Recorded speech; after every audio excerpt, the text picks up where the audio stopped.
Hey guys, welcome back to our channel. In this video, we're exploring the secrets of how the amazing LightMan was made for Michael Jackson's This Is It concert.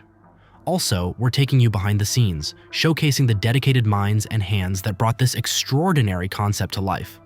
From the initial sketches to the high-tech wizardry, you're in for a treat as we explore the innovative journey of the LightMan. And guess what? We've got exclusive interviews with the creative minds behind this luminous spectacle. They spill the beans on the challenges, inspirations, and the incredible moments working alongside the king of pop. Michael himself had a vision, a dream of creating an immersive experience for his fans. The LightMan was his brainchild, and in this video, we're uncovering how his dream became a shining reality. So get ready for exclusive glimpse into the technology, creative ideas, and the sheer brilliance that made the LightMan a super important part of the magic in This Is It. Michael had this amazing idea for LightMan, and with the help of Michael Cotton, they gave it a name. Michael Jackson really wanted a special start to his show, something unique. In meetings, they talked about starting with an awesome video that then went onto his body. The question was, could he carry the light and magic of visuals on his body? It was all about creating a unique and special opening for the audience to experience. The concept was incredible, but as they looked everywhere, there seemed to be no suitable material for crafting a wearable suit covered with video lights.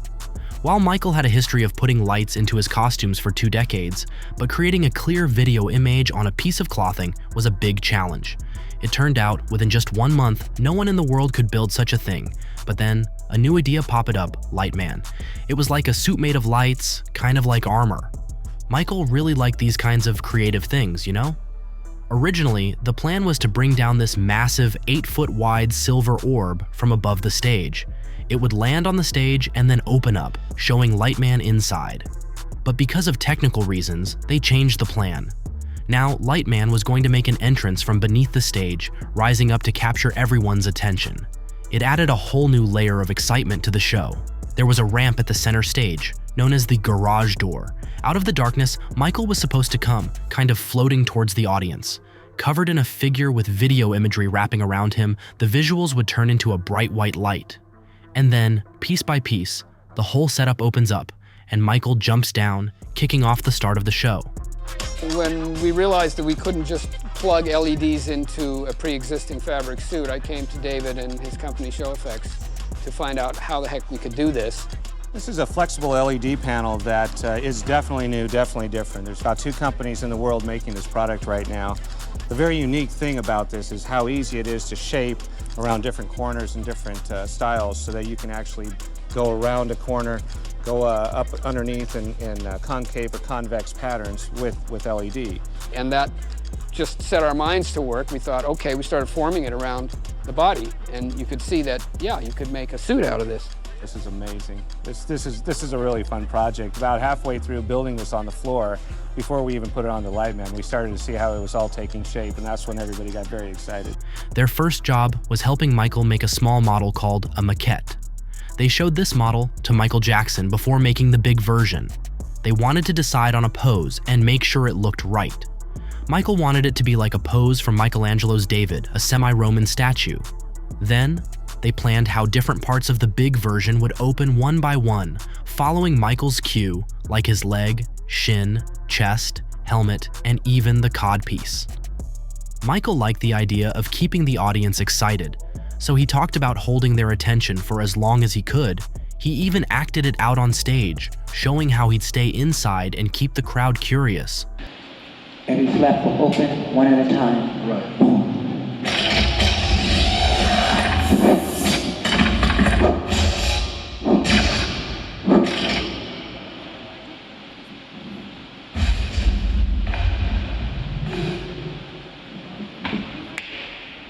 Pretend as if that's a step down.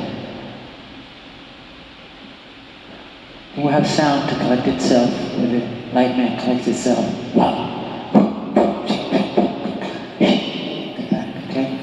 All the cool stuff I just told you about, you wouldn't have seen because it covered it all with video panels. The areas without video panels were supposed to have shiny chrome decorations, like chrome bezels. The hands were also going to be shiny chrome. Although MJ saw all these ideas, they never got to show him the pieces working. The plan was to show him a few days later, but it didn't happen.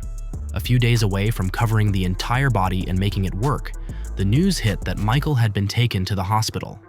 In just a couple of hours that afternoon, they understood that this project wouldn't move forward.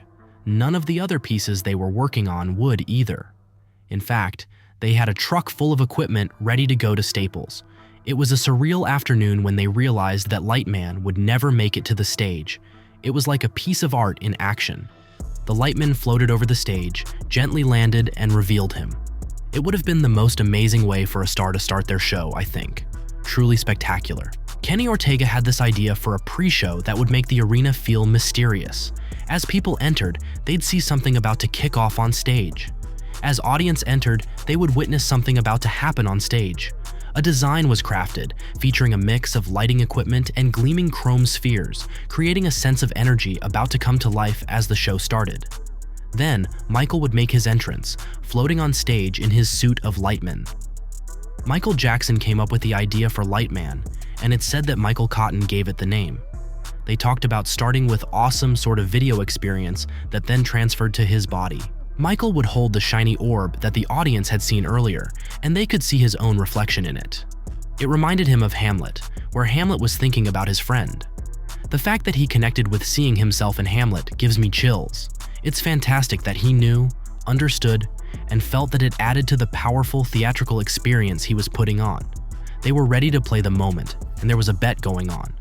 Someone started a board, predicting he would be there for at least 6 minutes on the first night. Everyone began guessing how long he would stay, some thinking longer, some shorter. Then, he would just point to that person, and that's when the show would kick off.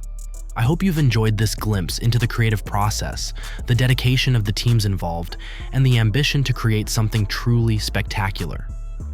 Michael Jackson's legacy lives on in every beat of his music and every flicker of LightMan. I would love to hear from you. Share your thoughts, favorite Michael Jackson moments, or any creative projects inspired by his legacy in the comments below.